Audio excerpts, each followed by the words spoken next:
Pues yan ang akin na desisyon. Yan ang masusunod. Ano? Para kang natutulog na mantika.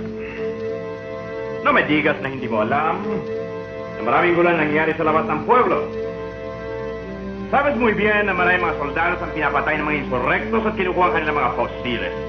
Ako ay nagmatsyag sa mahabang panahon. Marami ng mga bubot ang sumibol ngayon. Para ligaw na damo na tumubo kung saan saan. Parang politiko na didinig lagi kanyang pangalan. Taas noong naglalakad, hindi yumuyuko. Di matinag pag nakita sa kanya pagkakatayo. Siya daw ay sikat, bakit at Chupoy nakakuha na maraming views kaya maangas na si Boy. May dating na raw si Tote, click lahat na nilabas. Wala raw patapon kaya kung mag-angas wagas. Feeling celebrity na raw, pwede bang pa-autograph dahil sikat ka na. Popular ka na sa pagwa-rap, iniidolo ka na. Marami nang nagpapapicture, maraming nag-i-invite. Siya ngayon inasa nature, dinudumog ng fans at mga friends. Siya sa FB, kaya di na ma-reach kasi sikat na si Houdini. Bravo, bravo.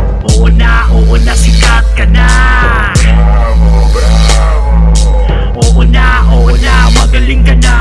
Bravo, bravo. Oo na, sikat ka na. Magaling ka na.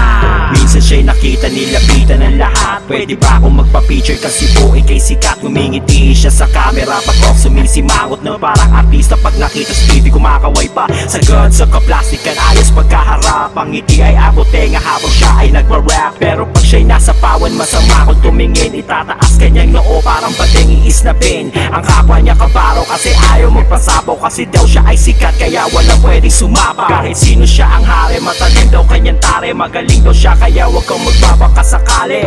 Oo na, sikat ka na.